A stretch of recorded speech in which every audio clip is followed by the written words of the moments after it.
Primeiramente, eu gostaria de agradecer o convite que foi feito pelo Departamento de Cultura da UAB, ao Dr. Felipe, que está aqui conosco, dando o prazer da companhia, e principalmente, né, sem quem não adiantaria nenhuma palestra, nem estaríamos aqui, aos senhores que estão aqui hoje. Eu vejo alguns alunos, alguns ex-alunos, alguns conhecidos, então é importante não deixar de consignar que os senhores, na verdade, é a peça mais importante para isso, principalmente o interesse no aprimoramento dos conhecimentos. Nós vamos hoje fazer assim uma passagem rápida sobre todas as inovações que foram feitas no Código de Processo, começando lá atrás pelo agravo, para depois, e ele não entra, para depois a gente chegar aqui, inclusive a súmula, a decisão hoje, as decisões que serão, os recursos especiais que serão decididos de maneira, na verdade, eu disse que por amostragem, né? Vamos subir apenas um recurso especial, reteremos os demais e se decide um, enquanto os outros permanecem suspensos.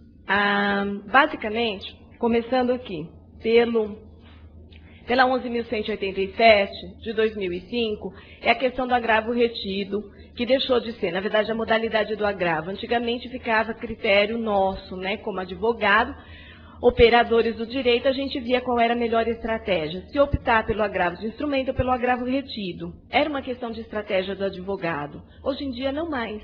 Hoje em dia, nós estamos obrigados a, como regra, entrar com agravo retido. Algumas vezes até agravo retido oral.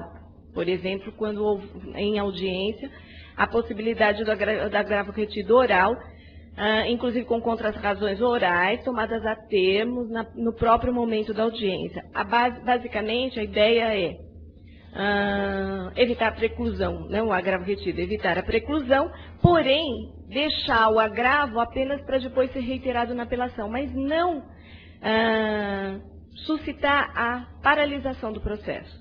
Veja, isso, a princípio, a gente sabe que não é possível. Existem momentos que você realmente tem que entrar com agravo de instrumento, que é possível, desde que haja o risco de dano irreparável de difícil reparação, que a gente consegue demonstrar em diversas situações. Particularmente, eu acho que das alterações que houveram, essa foi a que menos provocou um problema para nós advogados, quanto advogados, né? Por quê? Porque, de certa maneira, o Tribunal de Justiça de São Paulo foi muito parcimonioso no recebimento dessa alteração. Ele não tem feito de maneira indiscriminada conversão do agravo de instrumento em agravo retido, como é possível. Porém, com certeza, é algo que fica sempre nos incomodando de certa forma. Mas eu até, louvavelmente, o TJ teve aqui em São Paulo um entendimento muito bom disso e acabou não provocando grandes problemas para nós advogados quanto advogados. Na sequência, nós tivemos a 11.232 de 2005, que teve uma vacatio legis de 6 meses, né? Porque ela veio e mudou muito.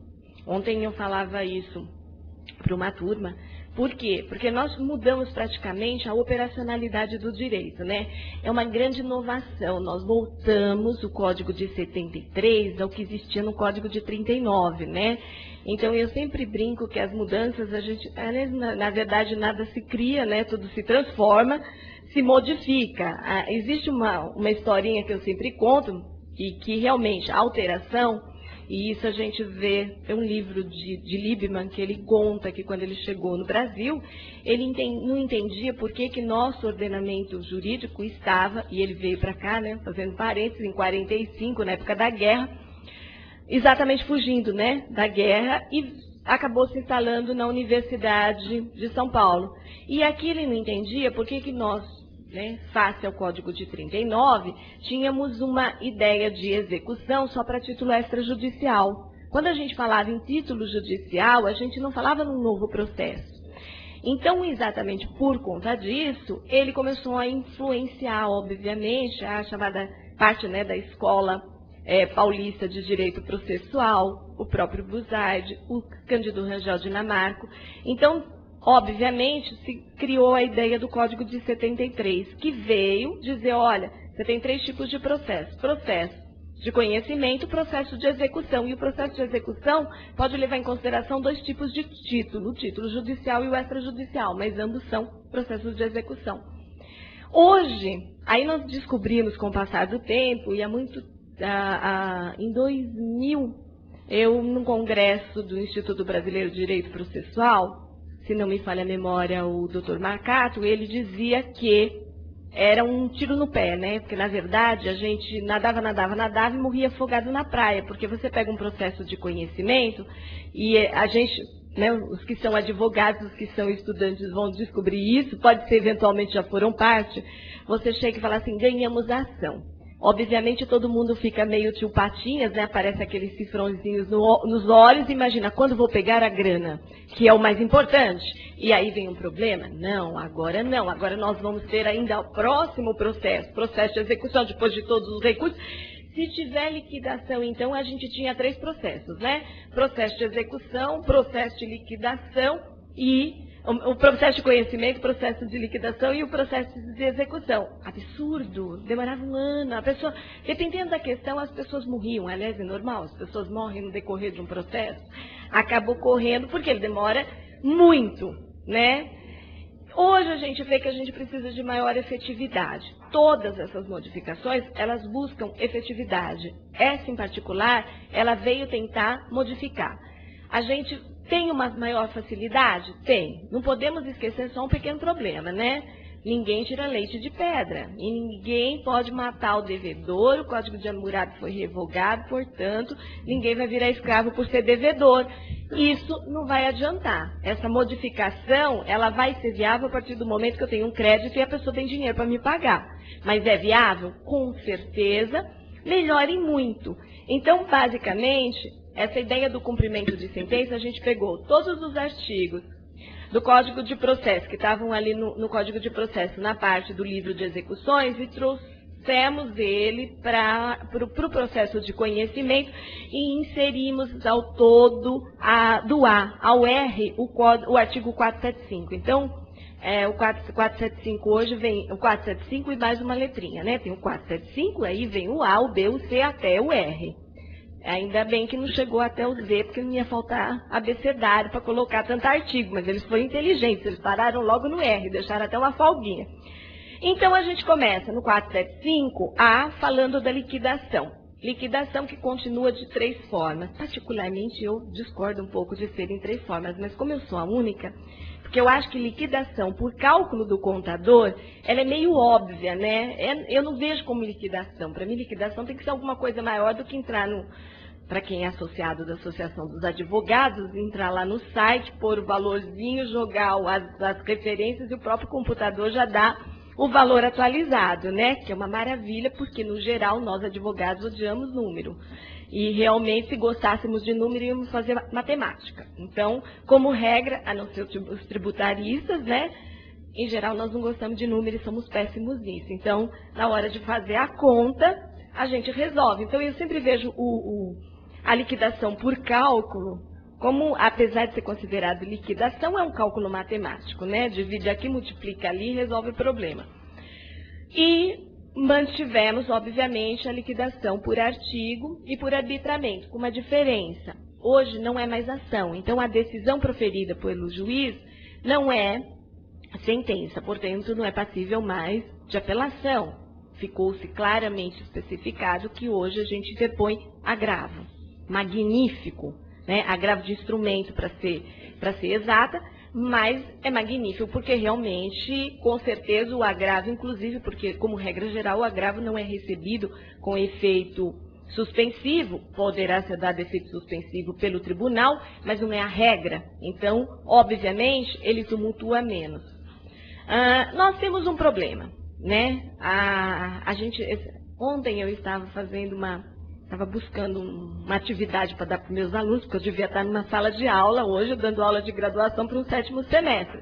Mas, como eu marquei a palestra, estou eu aqui e precisava ter alguma coisa para os meus alunos. Então, uma atividade, como hoje eu ia dar processo de execução, e estava buscando alguma coisa exatamente entre 11.232 e a 11.382.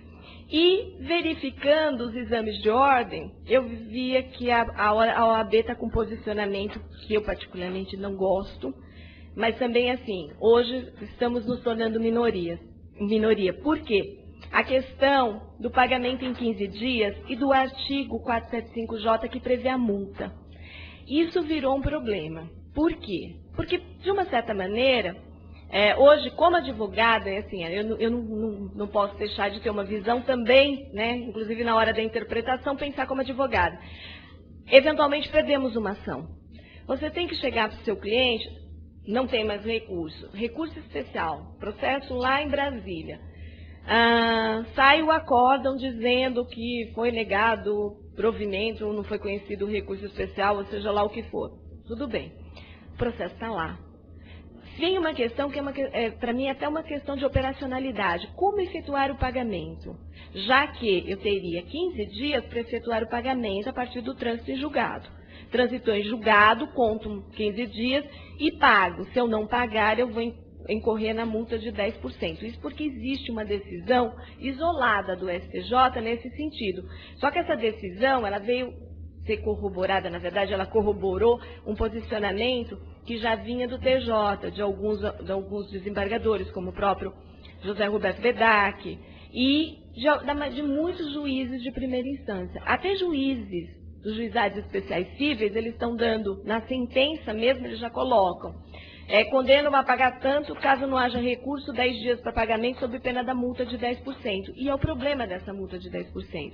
Porque, num primeiro momento, quem me viu falando, e eu devo ter alguma palestra gravada sobre execução, eu dizia que na verdade, os 10% começariam a contar da data em que o advogado fosse intimado para o pagamento. É verdade que o artigo não fala que o advogado vai ser intimado para o pagamento, fala que ele vai ser intimado da penhora e da avaliação para interposição em 15 dias da impugnação. Mas, num primeiro momento, todo mundo entendeu que o advogado seria, quer dizer, na verdade, como o interesse do recebimento é do credor, o credor deveria dar andamento ao processo e intimar a outra parte para pagar. E a partir daí, se não se pagasse em 15 dias. Só que hoje, eu continuo pensando assim, tem o doutor Neves Amorim, o desembargador, que também tem um voto em que ele manifesta essa ideia e ele corrobora essa ideia no 475A, né, que a liquidação, inclusive por cálculo, é feita a partir da apresentação da conta pelo credor, então para ele também deveria ser da intimação. O problema é que a gente está vendo que isso hoje, não adianta a gente continuar com um posicionamento que você vê que é minoritário, né, e que na verdade vai ser totalmente engolido pela jurisprudência. Ele brincava e falava assim, mas ainda não é jurisprudência, é um ato isolado.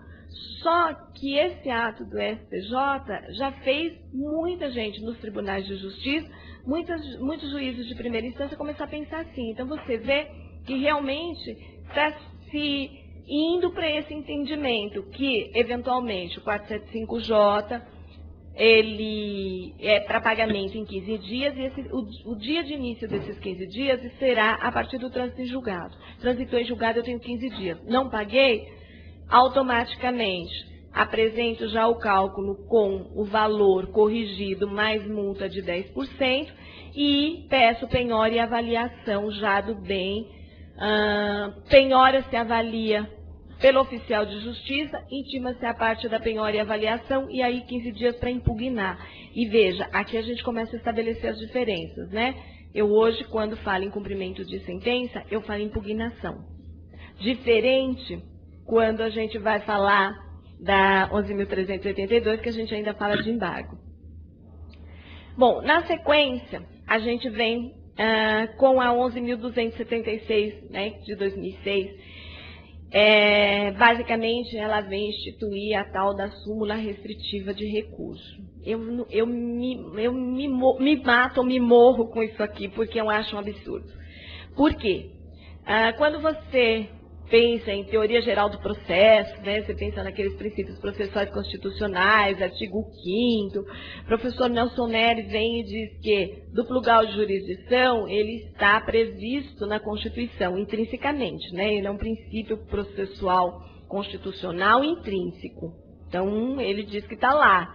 Eu nunca achei, mas tudo bem, ele sempre diz. E é uma coisa assim, que a gente sabe, duplo grau de jurisdição, inclusive a remessa obrigatória, que está previsto nas ações contra a fazenda, e de repente o que a gente tem? A gente tem um juiz de primeira instância dando uma decisão que ele entende estar de acordo com uma súmula e não recebendo apelação. E o que é pior, eu estava fazendo uma pesquisa hoje, eu trouxe assim, tem até uma jurisprudência que eu baixei, mas não é a única, onde é mantida num agravo de instrumento que subiu para o STJ, e eles mantiveram, aqui a ministra Denise Arruda, ela manteve a decisão do Tribunal de Justiça, que mantinha, na verdade, a decisão do juiz, basicamente com a questão de que não há ofensa nenhuma ao duplo grau de jurisdição e se admite perfeitamente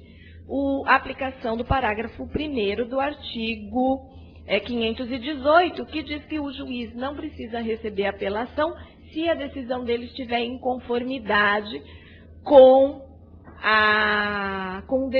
súmula, e pode ser qualquer súmula do STJ ou do STF. Qual é o problema? Existe súmula antiga, né, para não dizer velha, mas elas são bem antigas, né?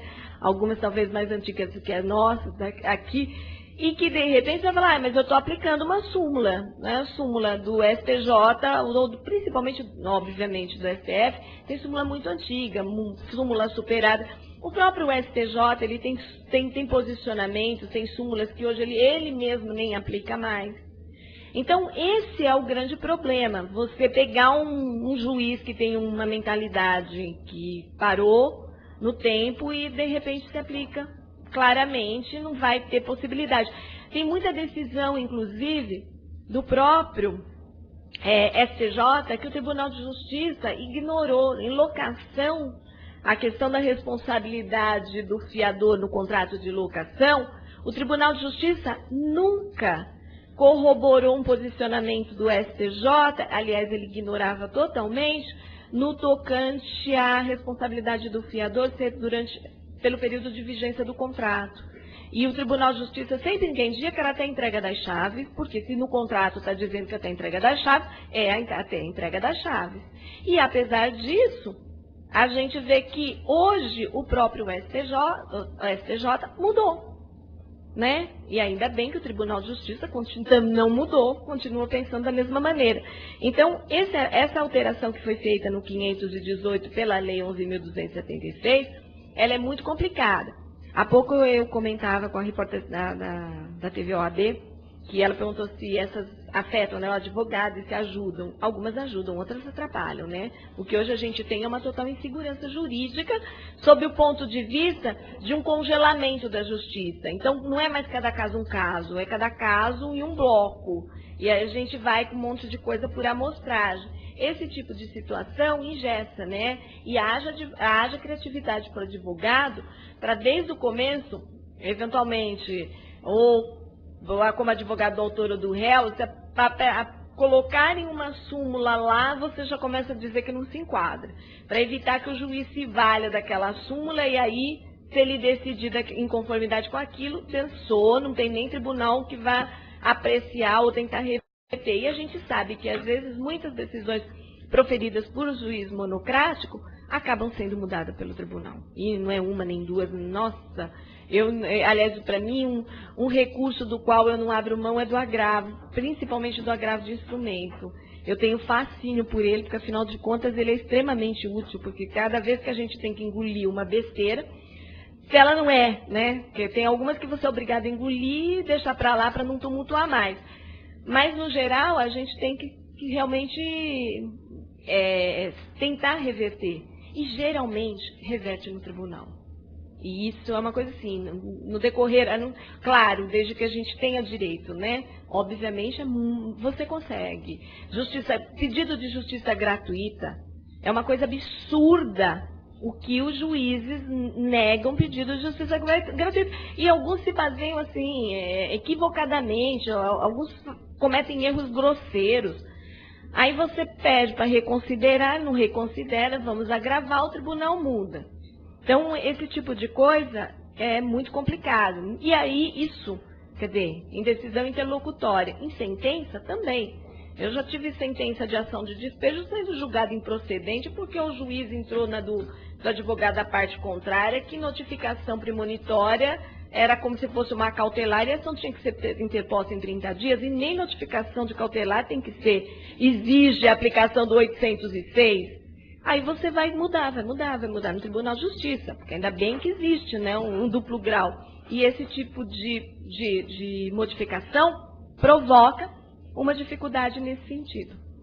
Mas não é só isso, né? Pior ainda é o artigo 285-A, que foi incluído pela 11.277 de fevereiro de 2008. Doutores, na maioria, quer dizer, esse artigo, na verdade, ele está sob júdice. Tem uma DIN. O problema é que essa DIN, vamos lá, ela já tem hoje 2 aninhos, que ela está na mão do ministro César Peluso, se não me falha a memória, para ele, na verdade, está conclusa ainda, para ele falar alguma coisa, né? O grande problema é o seguinte, ele não fala nada, e ela continua lá parada. A DIN foi interposta pela OAB. Por quê? Porque eu brinco que esse artigo me leva a pensar em rasgar do meu diploma de graduação até o de doutorado, né? Porque tudo aquilo que a gente ensina e que a gente vê, some aqui. Por quê? Basicamente, todas as vezes que você vê de qualquer processualista, desde que eu venha Carnelucci, passando por Moacir Amaral, José Frederico Marques, ou seja lá quem for, ou mais modernamente, professor Cândido, Rangel Dinamarco, Sérgio Shimura, etc. O que a gente tem? Sempre a relação processual se fala em autor, juiz e réu. Esse artigo fala em autor, juiz, e o juiz vem e diz assim, olha, é o seguinte, tá, autor, você não tem direito. Estou aqui porque numa decisão semelhante, numa ação semelhante, eu decidi pela improcedência. Então agora eu não vou nem mandar citar o réu. Eu simplesmente vou aqui dizer, você não tem razão, então julgo improcedente. E veja, eu tenho um colega de faculdade de juiz, ele falou assim, mas a gente já fazia isso, indeferia por falta de interesse. Tá, mas ele indeferia, era 267, falta de interesse, né? Aliás, usando com base o 269, extinguiu o processo e pelo 267, mas não tinha julgamento do mérito, eu podia interpor novamente a ação, tentar rezar para o juiz, né, mudar de vara, ou de repente, quando tem 2, em vez de cair com o titular, cair com o segundo juiz, né, já que hoje todos são titulares, mas você tentava pelo menos a sorte novamente. Aqui, não, a sentença de improcedência não me permite voltar a discutir isso. Isso acaba principalmente porque, na verdade, existe uma coisa que a advocacia mostra no decorrer dos anos, e a gente vê que às vezes a gente discute na justiça, não é só porque você tem o direito, é uma questão até de condão social e emocional. A gente vê muito isso em direito de família, né?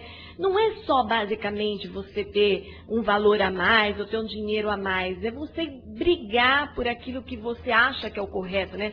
Nós advogados brigamos muito, né? Eu sempre brinco que eu vou me tornar minha melhor cliente. Porque em todas as relações de consumo eu não me conformo se eu tenho algum ato que para mim contraria aquilo que é correto. E você quer uma decisão, se a decisão vai ser favorável ou não, você quer ter o direito de chegar eventualmente para o réu e falar, olha, você foi desonesto aqui ou você não agiu corretamente aqui, e você ter pelo menos a possibilidade, né, de reclamar. E o que estão fazendo? Tirando essa possibilidade da gente invocar o Poder Judiciário para dizer, olha, eu tenho razão. Aí alguém fala assim, não, mas não tira, poder você pode, só que o juiz vai dizer que você não tem. Bom, mas eu, junto com o artigo 5º, né, inciso 35, junto com o meu direito de ação, vem o 54, 55, que é o devido processo legal e contraditório, né? Então, obviamente, que eu quero ter instaurada a lide, eu quero ter o direito de reclamar. O pessoal que trabalha com mediação, com as tentativas de conciliação, né, com o setor de conciliação, às vezes ele vê isso, a pessoa quer o direito de realmente reclamar, de ver o outro respeitar, pedir desculpa que seja. E, eventualmente, você não vai ter isso. Você vai ter o banco lá que te cobrou um valor indevido, que o juiz entende que não é indevido, só porque ele entendeu que não era indevido com o outro fulano, com você também não vai ter. Aí fala assim, mas melhor, não tem sucumbência. Mas e daí? Eventualmente, é o seu direito de ajuização. Existe possibilidade desse artigo ser revogado? Existe, só que ele, pelo tempo que ele está concluso, a DIN, eu fico imaginando que quando for também, a gente não vai mais nem ter impacto, né? Porque já está tão habituado a ele, que acha normal. E os juízes têm utilizado o artigo? Tem. Pior é que tem. Isso que é triste. Então, eventualmente, se encontra apelações onde o tribunal confirma a utilização do 285A e é um direito que o juiz tem de julgar improcedente a ação. E você vai julgar improcedente sem sequer ter direito, basicamente, da angulação, né? Na verdade, do início da relação jurídica. Não se formou relação jurídica neste caso. Bom, aí nós chegamos na 11.382. É o número da lei que veio mudar o processo de execução. E ele veio mudar o processo de execução e fez diversas alterações. Eu faço aqui uma síntese, né, basicamente. E eu começo com um artigo que não mudou. Aí vai falar assim, bom, mas para que vai pôr se não mudou, né?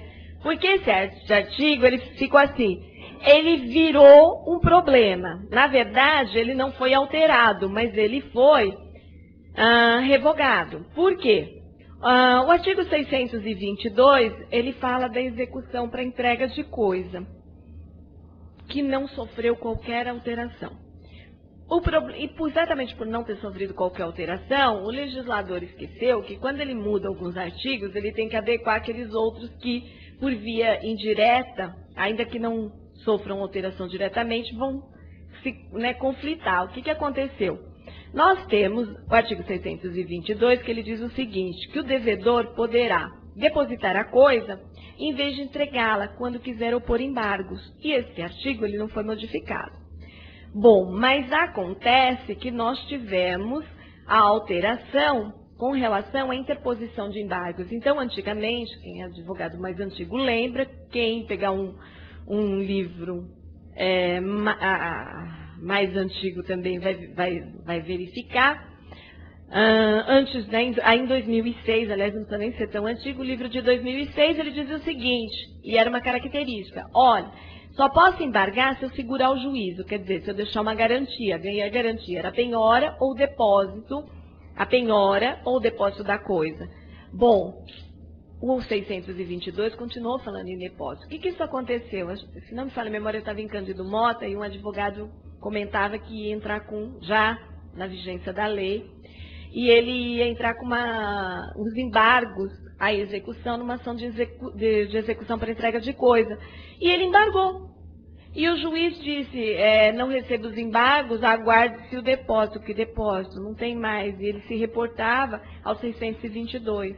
Só que, obviamente, que o 622, ele na verdade, ele sofreu uma alteração por via indireta, onde hoje você pode, na verdade, você pode embargar. Obviamente que não há necessidade de depositar coisa, porque a parte, o inciso que falava em depósito da coisa, ele foi revogado adiante no 475, quando a gente fala dos embargos. Então, obviamente, que isso mudou. Esqueceram só de mudar expressamente, então, óbvio que derrogado está tacitamente.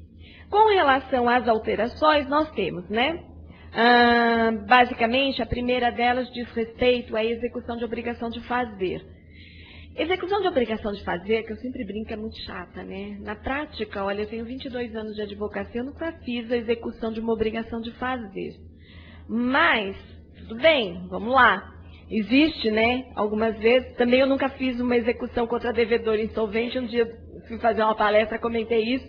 O presidente da OAB de Santana, o doutor Fábio, falou, eu sempre uso esse artifício. Então, eventualmente, eu é que não me utilizo, né, desse tipo de execução. Mas essa execução, ela era muito problemática, porque se eu optasse, em se tratando de obrigação não personalíssima, porque obviamente que personalíssima tem que ser convertida em perdas e danos e segue liquidação, execução por quantia. Mas quando ela não é personalíssima, eu tinha antigamente que fazer uma licitação, né? Virava quase um processo licitatório administrativo para poder chegar a um terceiro para fazer a obra, e cria uma outra relação, né? Eu continuo vendo que se cria uma outra relação que não é interessante. Porque você já teve problema com quem devia fazer. Você vai pegar um terceiro que você não conhece para, de repente, fazer a obra mal feita e você ter prejuízo, é melhor hoje, a lei permite, que o credor verifique por quanto vai fazer um terceiro e peça ao juiz, no prazo de 5 dias, para que ele mesmo faça. E automaticamente faz por aquele valor, e aí a execução prossegue como execução por quantia. Mas ela sofreu uma simplificação, na verdade, no procedimento. Isso na execução de obrigação de fazer. Com relação à execução por quantia, que é a mais comum, e aqui a gente teve uma alteração que muitos dizem que foi para atender a interesses, né, principalmente lobby bancário, para modificar e tentar simplificar. Das alterações previstas, a gente teve na verdade, um veto presidencial bem interessante, porque tentava se excluir, e que, na verdade, também, se tivesse passado, ia dar uma confusão, por conta que se tentava desconsiderar como bem de família, todo bem que tivesse um valor acima de um teto, que, se não me falha a memória, cairia em torno de R$250 mil acima disso, para evitar, por exemplo, que o dono do Banco Santos possa alegar bem de família e a mansão dele no Morumbi. Então, só que, na verdade, é um bem de família. Não importa se é a mansão do Morumbi ou uma casinha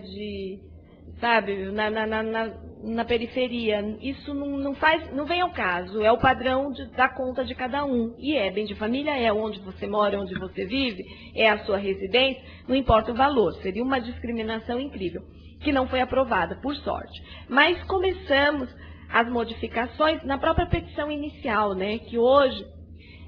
e aí vem aquelas coisas, né, que o legislador muda de um lado, mas não muda do outro. Então, foi mantido o artigo 620, que diz que a execução deve ser feita da forma menos onerosa para o devedor. Porém, passou-se a permitir que, na petição inicial, o credor indique o bem que ele vai querer penhorar. Credor nenhum indica, né, porque se instaurou uma ideia de penhora online, de ir lá no banco e abocanhar o dinheiro da pessoa, que... ninguém indica e fica esperando. Não pagar, vou para penhora online. A frustração começa quando você pede penhora online e descobre que a pessoa não tem dinheiro no banco. E aí você começa, de repente, a poder negociar melhor, né? Porque é aquela história. Não adianta querer crédito de quem não tem dinheiro. Então, na petição inicial, já pode até eventualmente, entendo eu, protestar, que na hipótese de penhora, que seja feita penhora online. Bom, distribuída a petição inicial, a gente pode pedir no distribuidor a certidão. Bom, essa certidão eu vou e, eventualmente, quando eu estiver falando de pedidos de penhora de bens móveis ou imóveis, eu posso já averbar a existência da execução. Na verdade, aqui nós mudamos a ideia do início da fraude à execução. Porque a fraude à execução, ela começava com a citação válida. A citação válida, na verdade, forma, né, a angulação. Agora, de uma certa maneira, a partir do momento, eu já dou efeito erga omnes antes mesmo de ter citado o devedor. Eu já pego a certidão de distribuição e já averbo no devido registro. Na sequência, eu peço a citação. Citação hoje que é para pagamento em 3 dias, sob pena de penhora e avaliação. O mandado citatório, ele é expedido hoje em 2 vias. Antigamente não, né? O oficial ficava com o mandado na mão e voltava lá depois de 24 horas. Hoje o oficial vai, cita, e devolve a primeira via do mandado com a citação positiva de que citou para pagamento em 3 dias. Ok, devolve. No momento em que esse mandado for juntado aos autos, a partir dali eu já começo a contar o prazo para interposição dos embargos à execução. Embargos à execução que mudou, né? Que continua sendo uma ação, mas que hoje não suspende a execução e nem é apensada ela, é apenas distribuída por dependência.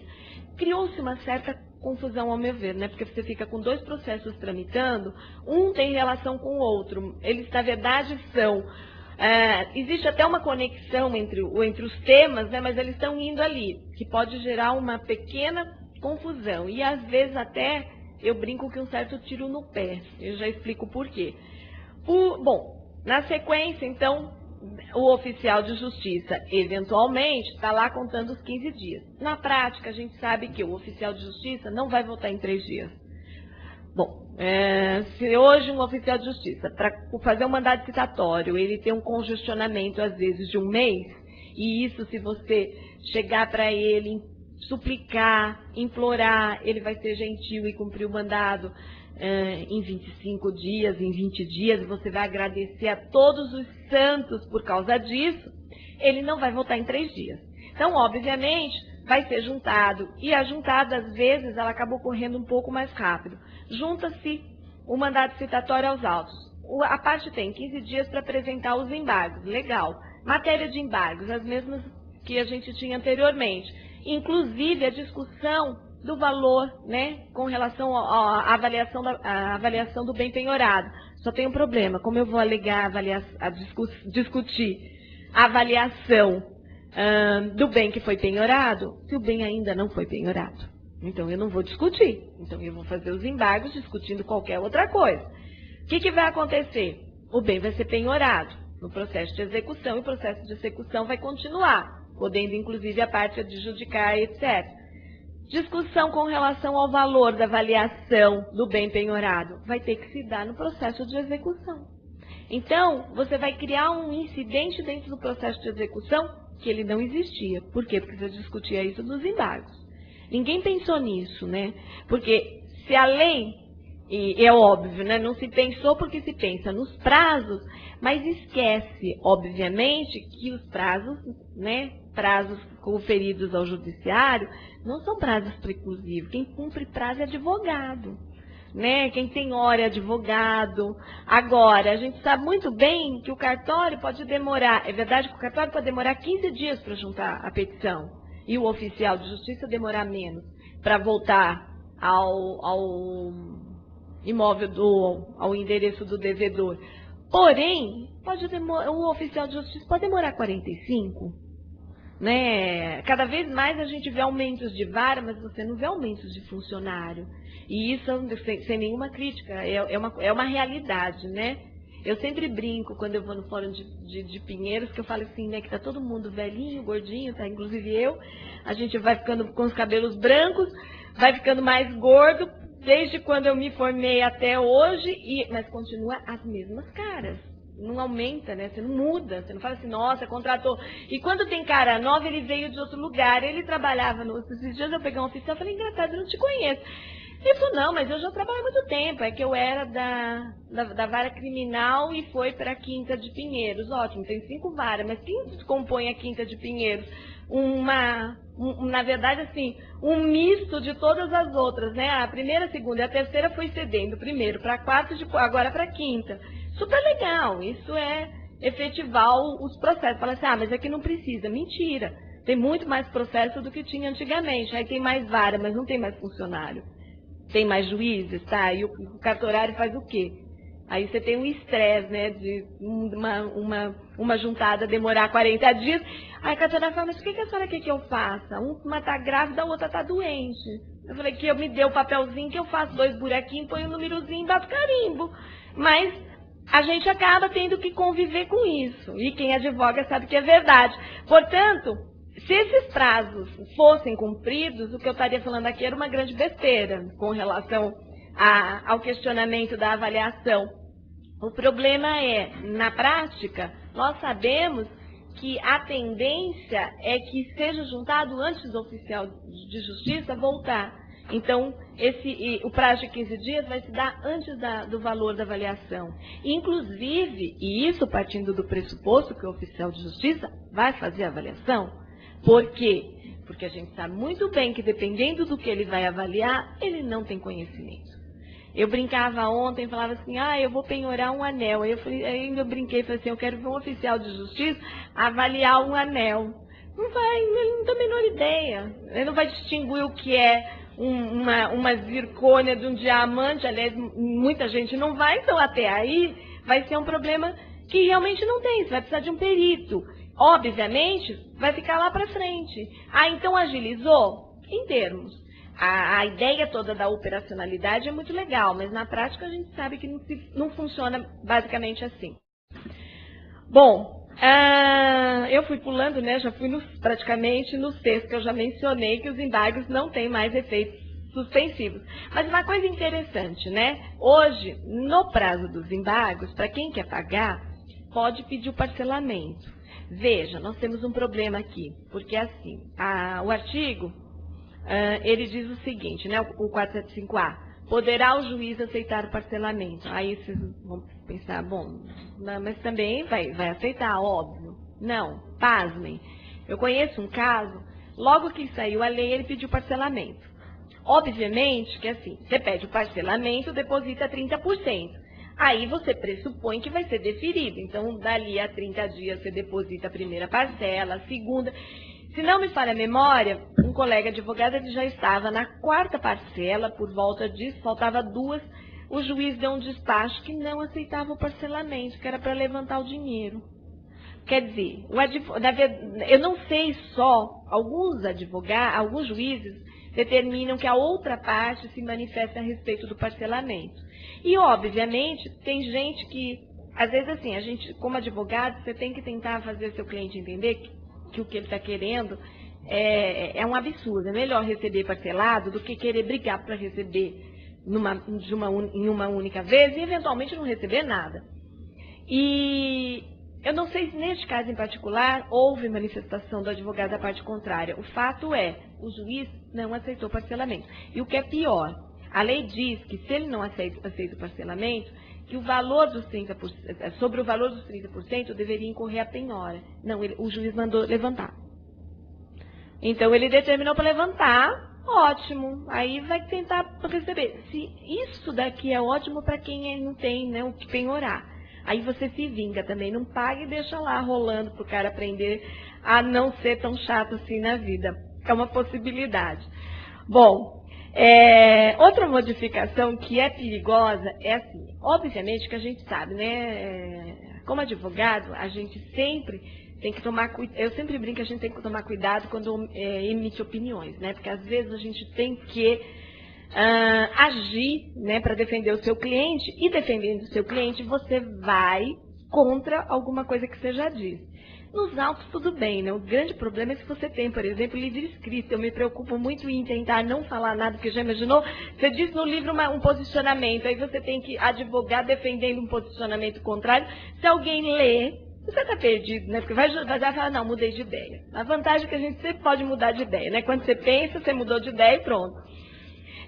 E aqui a gente tem essa coisa de ter que defender o cliente, não importa, principalmente, né, ele é o devedor, mas vamos tentar, às vezes a gente quer ganhar tempo. Então tá, vamos ganhar tempo.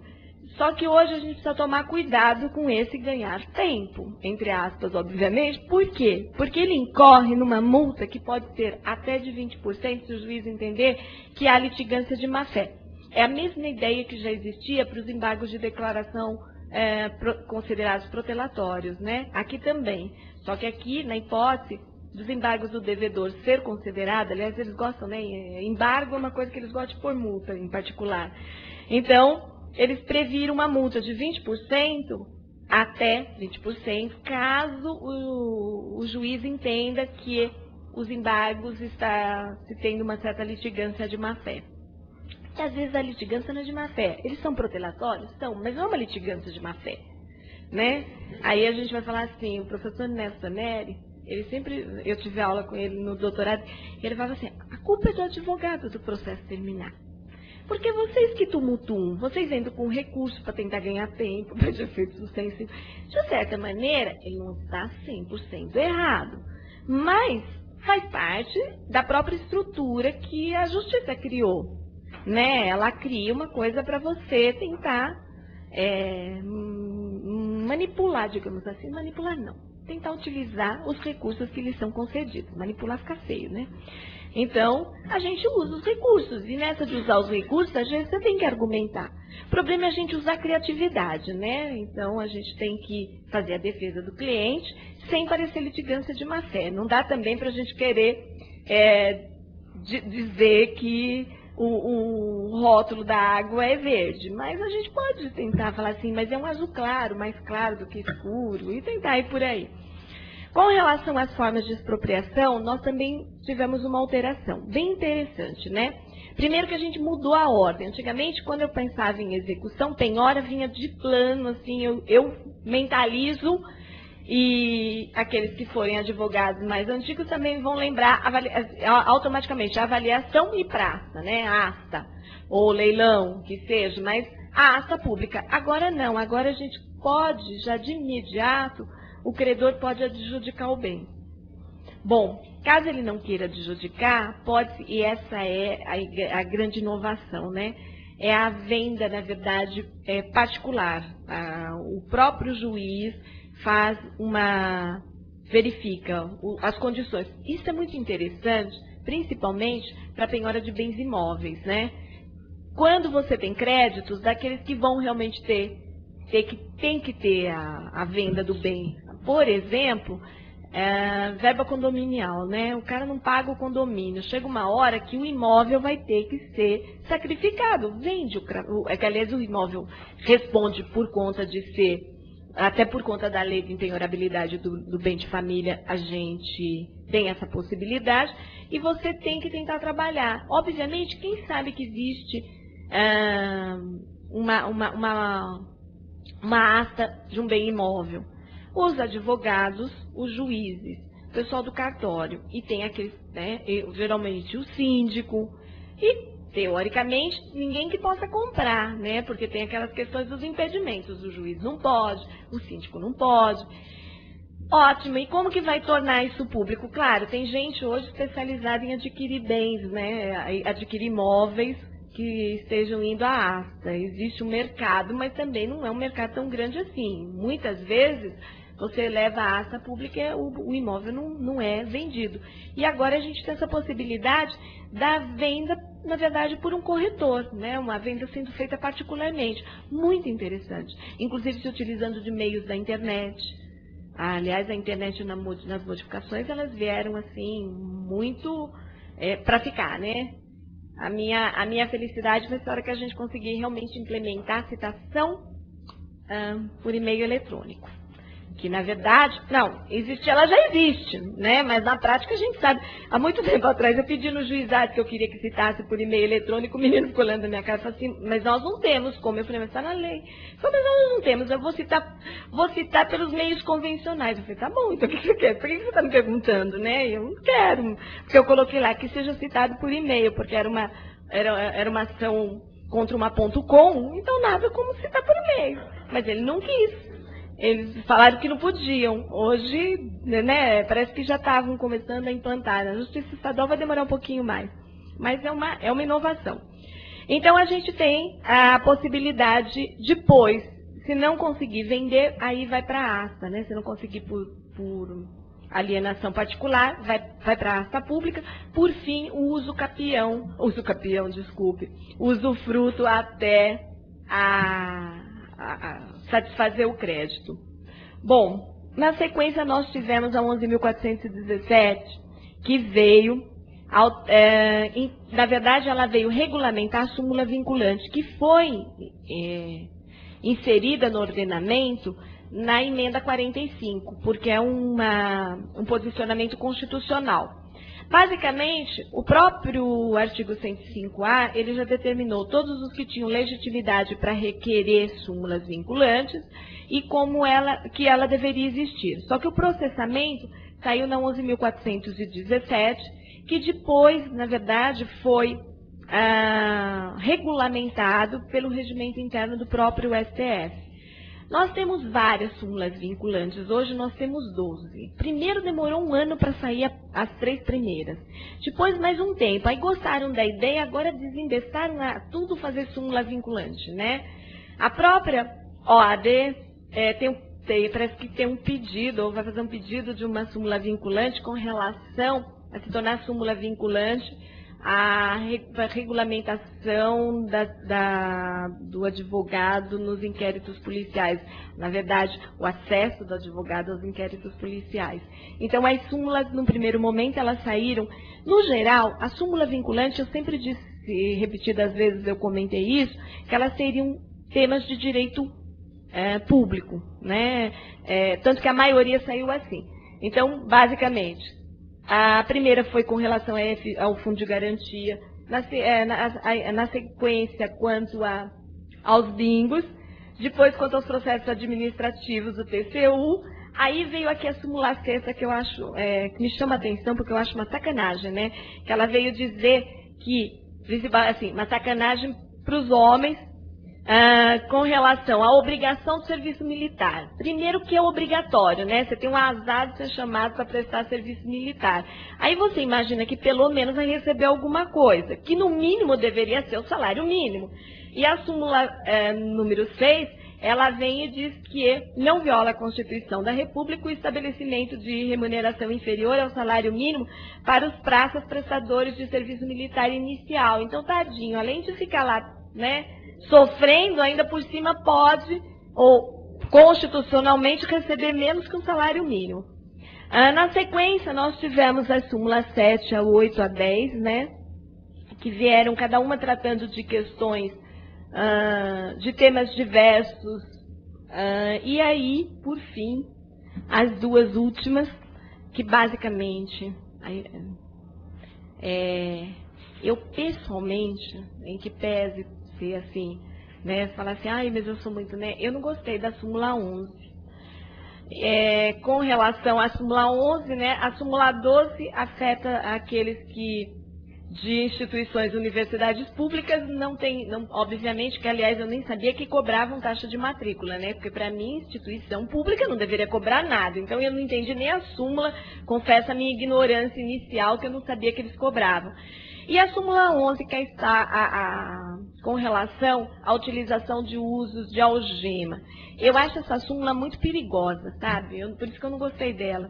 Porque, basicamente, a grande questão ficou assim, só é lícito o uso de algemas em caso de resistência e de fundado receio de fuga ou de perigo à integridade física própria ou alheia por parte do preso ou de terceiros, justificada excepcionalmente por escrito sob pena de responsabilidade disciplinar civil e penal do agente ou da autoridade e de nulidade da prisão ou do ato processual a que se refere sem prejuízo da responsabilidade civil do Estado. Primeiro, achei muito exagerado, tá? Principalmente a questão de você poder, eu não sou boa em processo penal, né? Mas, até porque minha área sempre foi civil, mas basicamente qualquer coisa que torne o ato nulo pela prática é uma coisa delicada.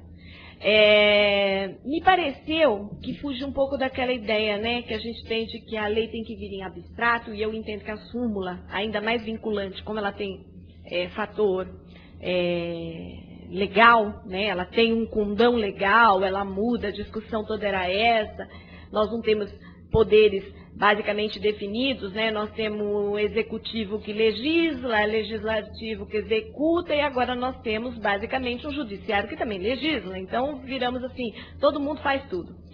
E basicamente aqui você vem com o Supremo dizendo, eu não sei, né, se eu posso ficar criticando, mas eu não resisto a emitir minha opinião, que ele vem e diz, não pode usar algema. Aí ouço, né, na televisão, não sei até que ponto também é verdadeiro ou não, Ah, o Fernandinho Beiramar vai prestar depoimento, ele também não quer usar algema. Aí você fala assim, ah, não, eu acho que ele tem direito, afinal de contas, não foi ele que teve uma fuga assim, mirabolante, onde o helicóptero pousou dentro do presídio para levá-lo?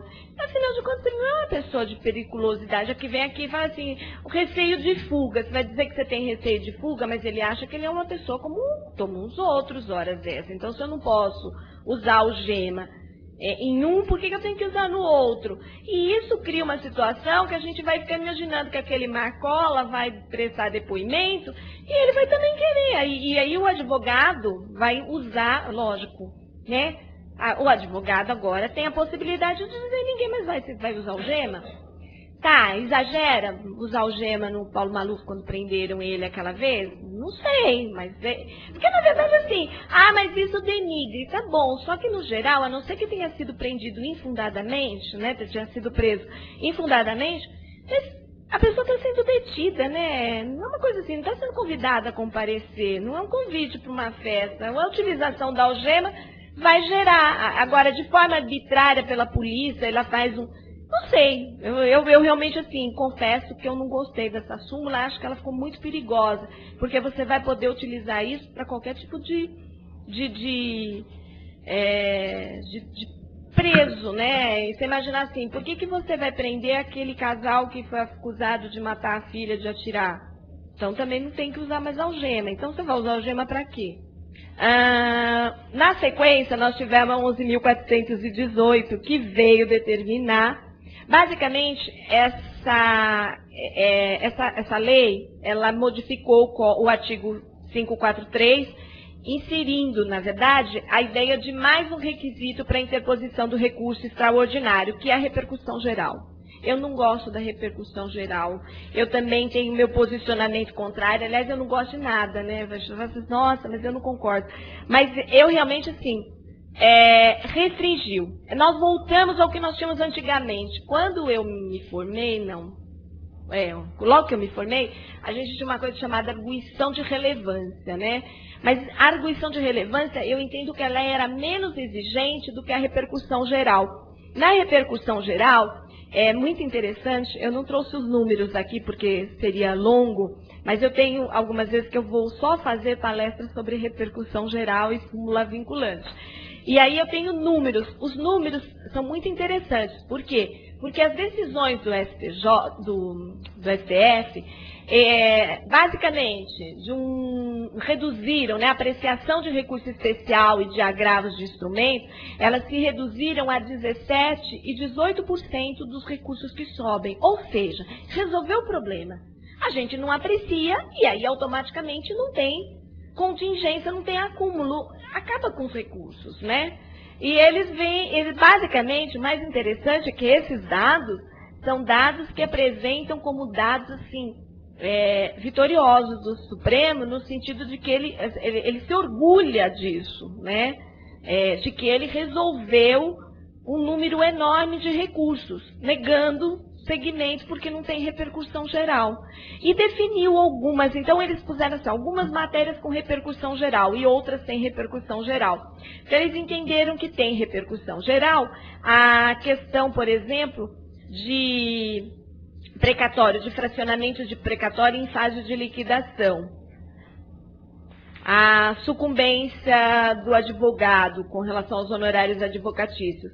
Aí vem questões tributárias como o imposto, o ICMS, né, a questão dos incentivos. A questão de precatório, ela sempre tem repercussão geral. Aí a gente vê o que não tem repercussão geral. Então, matérias que eles não receberam os recursos extraordinários ou agravos de instrumento porque não tinham repercussão geral. E aí vem questões que por exemplo, questões realmente que a gente utiliza, né, no dia a dia, eventualmente, cumprimento de sentença, execução, multa culminatória e astrend.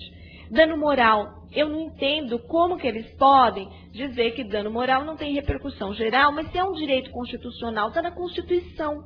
A ideia, aliás, do dano moral surgiu com a Constituição de 88, e agora o Supremo não vai mais analisar nada que tenha, basicamente, aliás, ele vai analisar questões que sejam ou processuais, na verdade procedimentais, ou questões que sejam de direito público, porque o direito privado dificilmente vai ter repercussão geral. É o meu direito, é o meu dano moral, né? É o do doutor, não é, obviamente, vai fazer uma generalização. Então, não vai ter interesse, obviamente. Aí fala assim, mas também é absurdo o Supremo ficar discutindo a respeito da porquinha, do papagaio, do periquito, do cachorro, seja lá o que for. Mas não é um direito ter um animal, não é um direito que a justiça se manifeste se eu posso ter um papagaio, se o papagaio incomoda o vizinho, se a porquinha foi, se o cavalo caiu dentro da piscina do outro.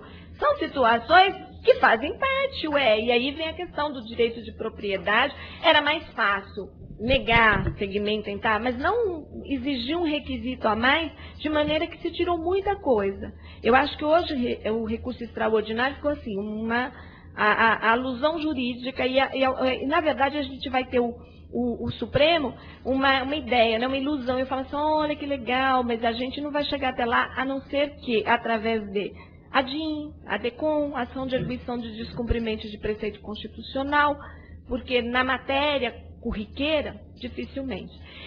Aí nós tivemos uma questão, né? E já finalizando, que o STJ ficou triste. Por quê? Porque o STF conseguiu acabar com os recursos que eram direcionados para ele, né? Então, com os recursos extraordinários e agravos. E aí ele ficou pensando, como resolver o meu problema de congestionamento, né? Palavra em moda, congestionamento de carro, de processo, né? Nós temos até rush, né? Ultimamente vai ter rush de processo, como tem hora do rush, né?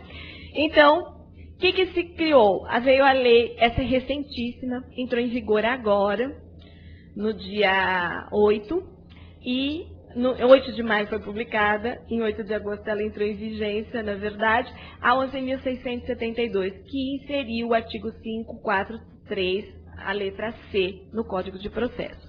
Basicamente, essa lei já tem uma resolução, é uma lei longa, ela tem uma resolução aqui do STJ, quanto à sua operacionalidade. E o que aconteceu? Eu brincava com o doutor Felipe e falei, agora a gente vai ter assim, justiça por amostragem, né? Então, basicamente, os recursos chegam nos tribunais de justiça, tribunais regionais federais. O tribunal vê o que ele está recebendo, qual o tema que está, né, mais em voga. Vamos ver aqui qual que é a moda agora, o que estão discutindo. Então, tem muita ação que fala a respeito de quê? Relação homoafetiva, celular que seja, né? Mas eu já ia para direito de família, ela seria uma questão, né? A discussão que vai ter que chegar com relação à competência nas ações homoafetivas, se é da vara de família e sucessões ou se é da vara civil. É legal. Então tem muita ação? Tem. Então sobe uma e as outras, na verdade, sobe um recurso especial e os outros ficam suspensos, aguardando a decisão do outro. Pode subir, na verdade, um ou mais, mas duvido que suba mais do que 3. E aí, automaticamente, e veja, é a matéria, não é a tese jurídica. Em questões, principalmente aí, não sei se tem alguém aqui que advoga no tributário, mas questões tributárias, é a matéria que a gente mais tem. A mesma matéria, mas você tem teses que você defende. E num primeiro momento, você represa por matéria, né? Você sempre quer identificar alguma coisa com relação à matéria. E aí a gente vai estar num momento perigoso. Então, automaticamente, você vai ter que ver se aquela tese está, né? Teoricamente, teria que ser a matéria com uma tese. E, eventualmente, aqueles que tiverem interesse vão poder intervir. É verdade que vai intervir numa figura processual que eu juro que eu não sei qual será. Mas eu só ouço todo mundo falando bem disso. Eu não sei. Eu tenho que particularmente, se todo mundo está falando bem, deve ser bom, né? Em algum momento eu estou perdendo algo aqui.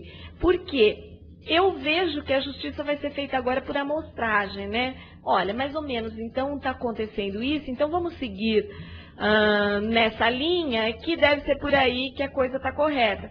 E vai segurar, vai resolver o acúmulo de processo do STJ? Vai. Mas vai resolver o problema da rapidez? Não sei, porque vai subir um E depois você vai ter que pegar essa decisão do STJ e repassar para todos os tribunais de justiça. Eu tive uma experiência de um processo, o ano passado, sendo julgado no STJ em novembro. No final, começo de novembro, até o dia 10, ele tinha sido julgado. Ótimo, ele tinha que voltar, ele voltou para o Tribunal de Justiça aqui em São Paulo no fim do mês de novembro. Ele só chegou ao João Mendes, quer dizer, para fazer esse percurso longo de atravessar a rua, teoricamente, ele demorou ao todo 5 meses. E aí eu já estava farta, eu entrei na ouvidoria do TJ, reclamei, o processo foi para o Tribunal de Justiça. Se foi por isso ou não, eu não sei. Detalhe que ele baixou. Só que ele demorou 5 meses, mais ou menos, indo para 6, para atravessar a rua.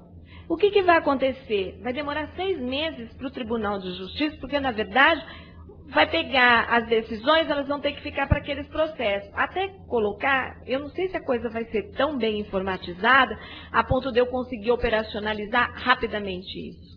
Eu acho que a tendência é que não. E aí o que vai acontecer? Eu vou continuar com a mesma morosidade, porque a morosidade que eu vou sentir na vara de origem, esperando o processo voltar, essa talvez não mude. Porém, ninguém vê, acha que é ótimo, vai acabar. Eu fico pensando porque se demora 6 meses para atravessar a rua, só para colocar, para remeter de novo a vara de origem e fazer a continuidade, o cumprimento de sentença, eu não acredito que o Tribunal de Justiça esteja tão bem organizado, principalmente aqui em São Paulo. Pode resolver no Rio de Janeiro, que o TJ é melhor, no Rio Grande do Sul, mas aqui a gente tem um congestionamento muito grande. E eu menti, né, que eu falei que já estava terminando, mas ainda tem mais uma leizinha. A 11.441, que eu já falei, né, eu tive a oportunidade de estar aqui não faz muito tempo, fazer uma palestra só sobre a lei. Então eu vou falar aqui rapidamente, que foi a alteração da 982, do artigo 982, 983, 1124A, pela 11.441, que basicamente veio possibilitar ao advogado optar pelo inventário e pelo casamento e divórcio por escritura pública. Também aqui é interessante porque a gente vai ver os números em 1 ano de instauração da lei, a grande maioria dos procedimentos, eles se deram para inventário e partilha. Aí eu só tenho 2 conclusões, né? Ou, no geral, as pessoas se separam tendo filhos menores, ou, realmente, as separações, no geral, não são tão amigáveis assim, né? Porque é mais fácil. Para separação, principalmente divórcio, sim.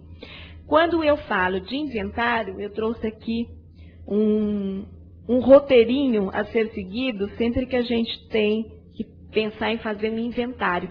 É muito documento, é muita certidão, particularmente para o inventário, da preguiça de juntar tanta certidão assim, é tudo atualizado, com 30 dias. E eu brincava com a menina do cartório e falava assim, só tem um problema, minha cliente casou na década de 70, eu vou ter que buscar uma certidão atualizada, e quem casou fora, né? Aí casou na Bahia, você vai ter que ir lá para a cidadezinha, foi lá para o Nordeste, numa cidadezinha pequenininha. Aí você vai lá para buscar a certidão, vai pedir, porque fala assim, pode pela internet, mas aí até conseguir descobrir exatamente o site pela internet, esperar vir, mas tem que atualizar. Aí ela falava assim, não, pode ser um pouquinho mais de 30 dias, 1 ano, mas tem gente que casou há 20. Por incrível que pareça, né, ainda existem casamentos de 20, 30 anos. Então, aí é que a gente tem o problema. O que fazer nessas hipóteses? É uma forma de agilizar? É um meio mais rápido? Agora, tem ainda perguntas que não são respondidas, né, com relação a alguns detalhamentos que a gente tem, por exemplo, eu brinquei assim que bem Instituto IBDFAN, né? Então, o Instituto Brasileiro de Direito de Família, por exemplo, ele entende que se os filhos, apesar da lei falar que não poderá fazer a separação quando forem filhos menores comuns, alguns entendem que mesmo não sendo comuns, mas existindo por conta daquela ideia de paternidade socioafetiva, etc., você também não poderia fazer, porque e se o pai ou eventualmente o padrasto, ou eventualmente a madrasta, né, acha que tenha tanta afetividade que também quer ver a criança, que quer estar com a criança, e aí como vai fazer? Então, existem algumas discussões que eu também acho que são até exageradas. A própria questão da escritura, como ela vai se identificar quanto título executivo, eventualmente constando alimentos, se os alimentos não forem pagos ou se ficarem remanescentes, como eu vou efetivar a execução? Outro dia eu ouvi o professor Francisco Carrali falando que é título judicial, apesar de todas as vênias. Eu gosto muito, eu adoro o que ele pensa, mas particularmente eu acho que não dá para ser título judicial. E não dá para fazer uma analogia com essa escritura pública e as sentenças arbitrais, porque a sentença arbitral é sentença, ela tem todos os requisitos da sentença. E ela é prevista assim no próprio 475N, ele prevê a sentença arbitral. E escritura pública, como título, ela está prevista, os títulos públicos, eles são considerados instrumentos, na verdade, são considerados títulos executivos extrajudicial. Então, aí a gente vai se deparar, vamos se deparar com um problema. Outro problema é a terminologia, né? Que no primeiro momento a gente fala assim, fulano é separado judicialmente. Mas se ele for separado por escritura pública, eu não vou poder dizer que ele é separado judicialmente, nem extrajudicialmente. Dr. Francisco teve a ideia de falar assim, é separado nos termos da Lei 11.441. Aí vem aquela coisa que a gente faz, né? Fulano é casado nos termos da lei de divórcio, ou antes da lei, não, antes da lei ou depois da lei do divórcio. Então, usando mais ou menos a ideia. Isso é importante, foram detalhes que ninguém, num primeiro momento, pensou, mas que tem que se solucionar, porque você não pode dizer, fulano é separado judicialmente, porque ele não é judicialmente, ele é separado extrajudicialmente. E isso não tem nem naqueles quadradinhos de banco, né, quando a gente vai abrir conta. Também é uma das possibilidades, notarialmente, né? Você tem várias terminologias, mas todas são muito esquisitas. E nenhuma delas vai ter no cartãozinho do banco quando a gente vai preencher, ou né? Aí vai para outros, mas outros da ideia de sociedade de fato, né? Alguma coisa assim. Então é uma situação muito delicada que ninguém pensou, mas que vai surgindo. Senhores, agradeço a atenção, eu fico por aqui, a gente abre para as perguntas. E eu pediria antes, como que a gente faz? Eu trouxe um livro para sortear. Agora, eu precisaria de uma lista, sorteio, doutor, por favor. Aniversário essa semana, hoje. Primeiro, uma salva de palmas para a doutora, por favor.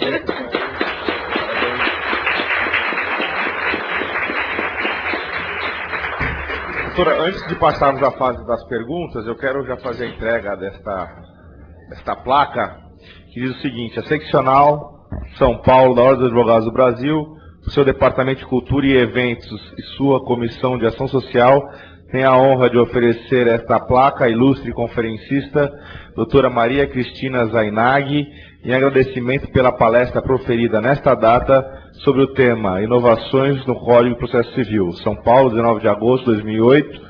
Assinam a placa o nosso presidente, Dr. Luiz Flávio Borges Durso, Dr. Humberto Luiz Borges Durso, diretor do Departamento de Cultura e Eventos, e a doutora Lígia Roche, presidente da Comissão de Ação Social da OAB. Uma satisfação que eu entrego à senhora.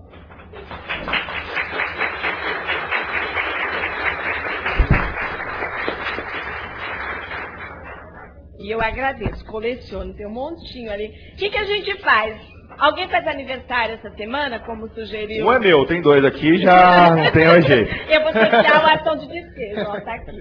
Então vai ter dois aqui. Há 10 dias, doutor. Ninguém?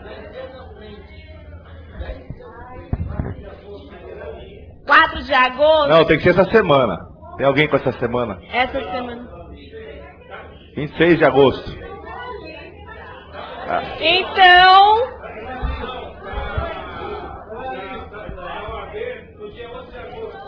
Então vamos falar pela relação aqui dos números, doutora. Fala o número aí que eu vejo aqui, quem está presente. Mas o número é difícil. A senhora fez ontem?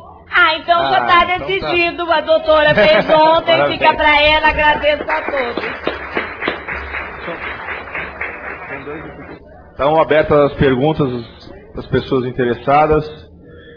Enquanto isso, eu vou ter que me manifestar, viu, doutora? E discordar da senhora, porque eu acho que a súmula vinculante em relação às algemas é importantíssimo. Haja visto que o Estado de Polícia tomou conta desse país e entendo que é plenamente válido, porque estamos aí diante de um fundamento da Constituição da República, que é a dignidade da pessoa humana. Ninguém pode ser humilhado, exposto de forma humilhante perante a mídia, perante terceiros, e principalmente, e essa súmula, não sei quem acompanhou, ela foi decidida no Supremo Tribunal Federal, um julgamento de um caso do Tribunal do Júri, onde o réu fica exposto perante juízes leigos. Então aquela questão da exposição do réu algemado ali, perante os jurados, principalmente para a defesa, fica complicado de atuar naquele momento onde você já tem ali um réu exposto, algemado, que já denota uma periculosidade, uma questão nesse sentido.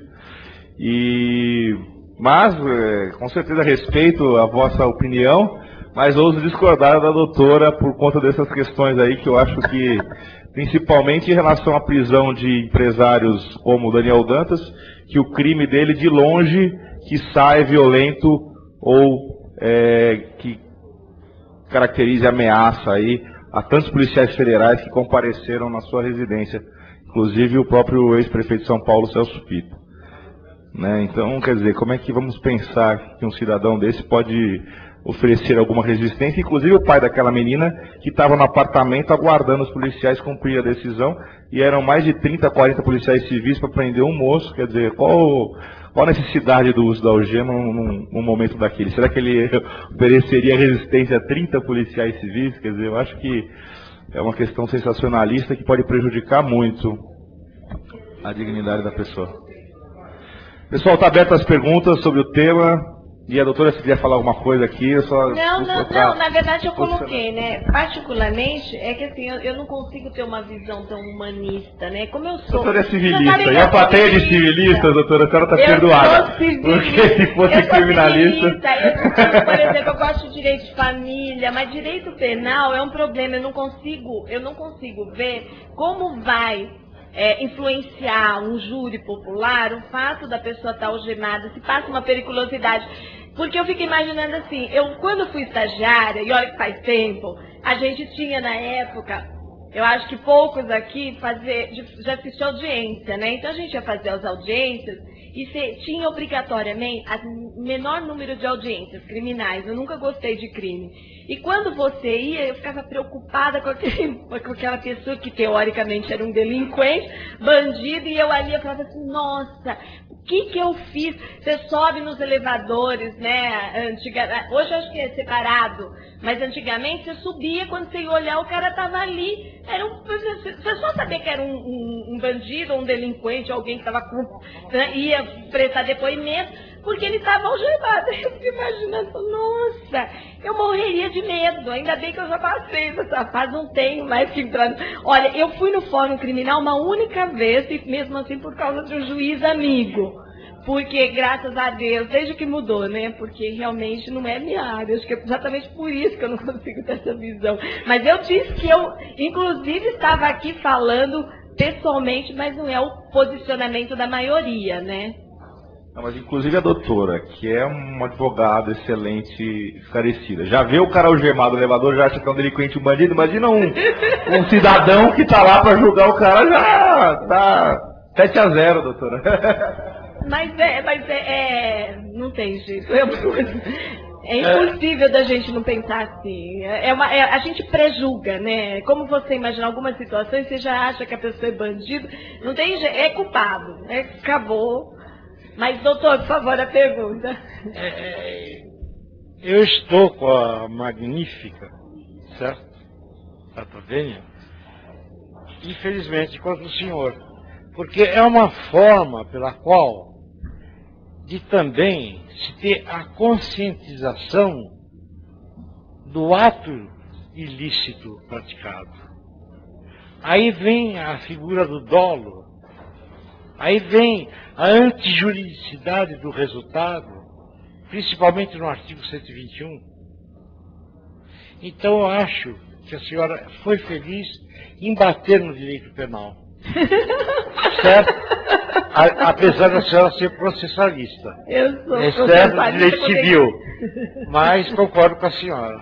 Obrigada. Que faz necessária a vigilância. Isso remonta desde a época de Cristo também, não é? Vamos esquecer isso. Muito obrigado. Doutora, então, em relação ao tema, eu queria fazer uma pergunta para a doutora. Fazer uma pergunta, ah, né? tem ali? Só enquanto ele pega o microfone, eu vou fazer uma pergunta em relação ao tema do agravo. Doutora, como é que ficaria um agravo de instrumento de uma decisão proferida em audiência, quando aquela decisão pode trazer danos graves, de difícil reparação ao cliente, e seria aí um caso de instrumento? Como é que ficaria essa questão, que o legislador foi um pouco omisso nessa questão aí na lei? O grande problema é o seguinte, que se pensou no primeiro momento, é que sempre quando a gente tem, na própria audiência, todas as decisões, elas teriam já um condão todas as decisões passíveis de agravo, elas seriam geralmente probatórias, com relação a cerceamentos de defesa. Então, seriam situações e matérias onde a gente poderia ter com mais habitualidade, digamos assim, questões que o agravo vem meramente evitar a preclusão. Mas, obviamente, que se tiver em audiência uma situação atípica onde se faça necessário o agravo de instrumento, é protestar pelo agravo e tentar o agravo de instrumento, apesar de que vai ser difícil hoje ele ser analisado pelo tribunal, a partir do momento que está claramente que nas audiências, havendo a interposição de agravo, ele será oral, tomado a termo e contrarrazoado de imediato. Eu sempre brinco, né, que o grande problema, por exemplo, é pegar um advogado que queira fazer isso, porque na verdade a audiência é uma coisa que deixa a gente nervoso, né? Você sempre fica nervoso. É algo que é um momento que você está ali, que você tem que pensar rápido, que as decisões têm que ser muito rápidas, o raciocínio tem que ser rápido, tem que ser lógico, você não pode perder uma oportunidade que você pode prejudicar o interesse do seu cliente. Decidir entrar com agravo e deixar o coitado do advogado da outra parte com o problema de ter que contrarrazoar, e principalmente um advogado quando está na primeira audiência dele. Se um azar desse, vai ser assim, para contar a história para o resto, né, dos tempos, que aí sempre acontece. As primeiras audiências são aquelas que acontecem as situações que a gente menos sabe o que fazer. Né? Eu sempre brinco quando eu estou dando aula que eu fui fazer uma audiência que meu irmão me pediu, meu irmão é advogado trabalhista, eu fui fazer uma audiência trabalhista.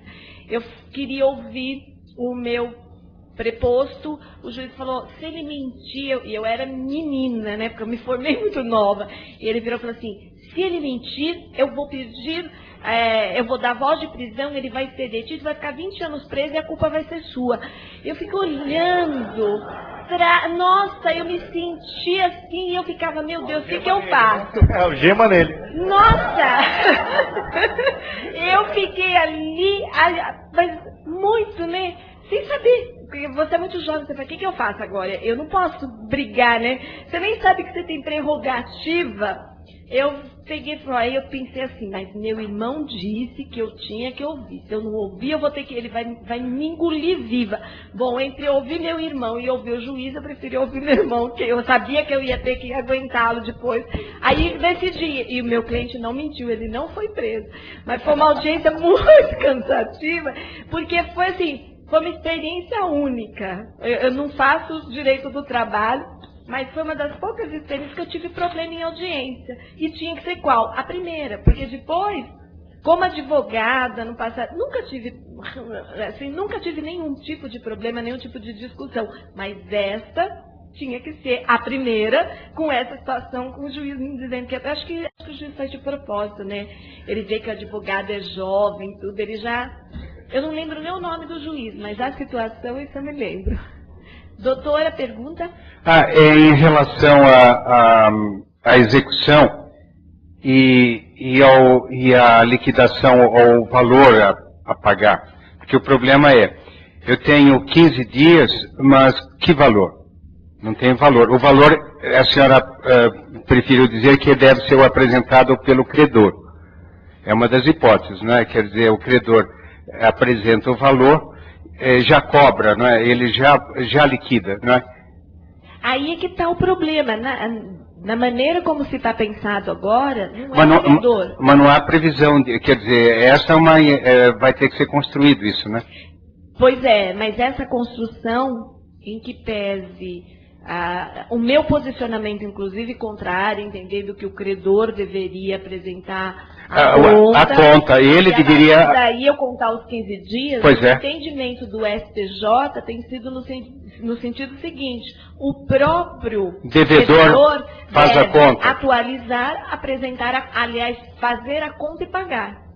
E com um demonstrativo do que ele está pagando, sob pena de que, quando a conta for apresentada pelo credor, já tem incidência da multa de 10%. Pois é, aí é que há um assodamento, porque, quer dizer, entendo eu queria que a senhora comentasse isso. Ora, quem é dono do crédito é o credor. Quem sabe o que deve receber é o credor. Fundamentalmente, quer dizer, entendo que o dono do bem é que sabe o valor do bem, por princípio. Claro. Portanto, por que é o devedor que tem que dizer o quanto vai pagar? Foi o entendimento do STJ. Agora, como é... Mas veja, essa é a minha diferença, até a minha divergência com relação a isso. Porque, particularmente, quando eu comecei a falar sobre esse tema, ainda no comecinho de 2006, eu sempre dizia que o credor, exatamente seu raciocínio, o credor vai apresentar o cálculo, vai intimar o advogado, e o advogado em 15 dias paga, sob pena de 10%, certo? Da incidência de mais 10% a título de multa. O grande problema é o seguinte: não foi o posicionamento de alguns desembargadores e nem o posicionamento, ainda que único, mas é que ainda não chegou, mas já é um posicionamento do STJ no sentido de que... Cabe ao devedor. Cabe ao devedor. E eu concordo. Se o devedor calcular menos, paga a multa. Mas aí ele só vai pagar a multa sobre a diferença. Se ele calcular menos, assim, aí vai ficar uma questão do critério do juiz. Se for um valor, obviamente, você tem o principal, o menos nunca vai poder ser a menos do que o principal. Mas, por exemplo, ele deposita o principal, não corrige. Aí, automaticamente, a multa só vai poder incidir sobre a diferença. Entendeu?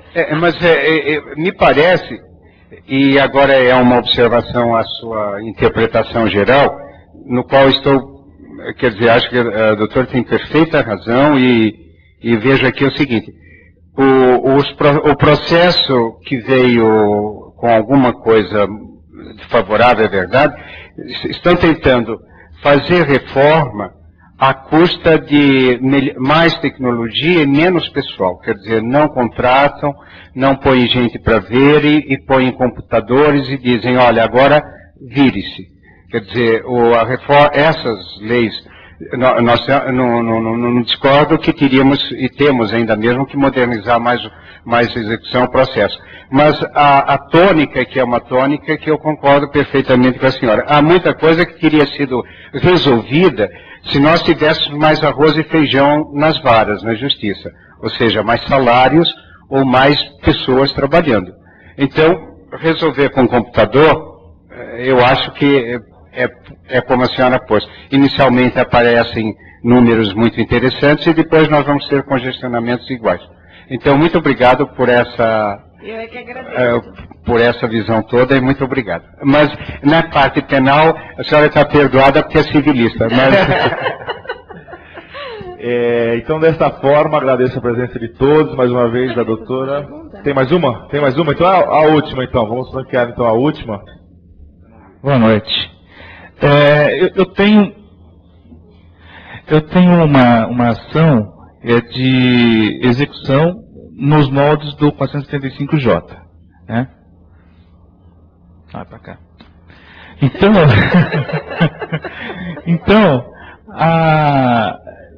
eu pedi, na verdade, de Mogi das Cruzes para São Sebastião, né? Então pedi carta precatória para São Sebastião, porém o juiz disse para intimar o devedor na pessoa do advogado. E foi feito. E está parado lá até agora. Quer dizer, isso quer dizer o quê? Que o advogado, ele simplesmente comunica, recebi uma intimação. Tudo bem, você vai receber a intimação, mas eu não fui intimado, então acabou. Entendeu? Aí é que tá, não acabou. Porque se o advogado foi intimado, o advogado, na verdade, responde pelo direito do seu cliente. Ele é o preposto. A partir do momento que eu fui intimada, tanto que, ultimamente eu já nem comento mais, mas nós, advogados, temos uma responsabilidade.